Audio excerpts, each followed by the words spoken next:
Why is the Shulchan Aruch called by that name? The Shulchan Aruch is our ultimate code of Jewish law, and Shulchan Aruch literally means a table that is laid.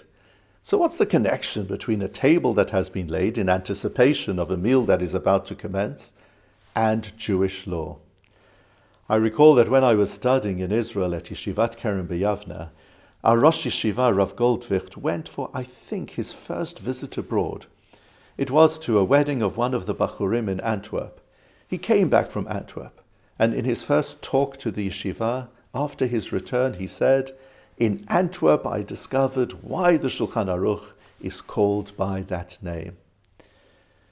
So he related how, after the chuppah, he was brought into a banqueting suite, he was seated at the top table, and lo and behold, there in front of him there were 18 pieces of cutlery. He looked to his right and his left, it was the same in front of everyone, and he inquired of the local rabbi sitting alongside him, "Is it possible there's going to be some usage for all of these pieces of cutlery?"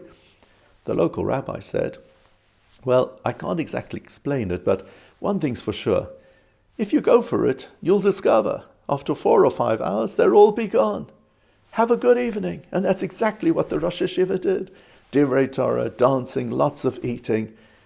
And by the end of the meal, every piece of cutlery had gone.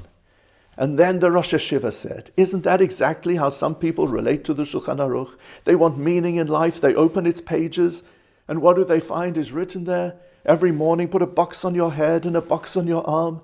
For 7 days of the year, sit underneath some branches, wave around a palm branch, eat some cardboard bread at another time of the year." They're looking for meaning in life.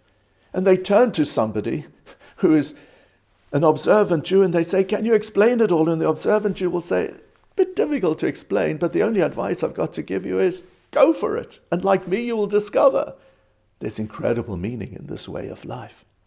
And that's exactly what the result will be. And that's why it's a Shulchan Aruch, because the table is laid. There are our Torah laws waiting for us to take advantage of them in order to enhance our lives. In this week's parsha of Mishpatim, we are told, "Vayanu cholam yachdav vayomeru, kol asher diber Hashem na'aseh v'nishma."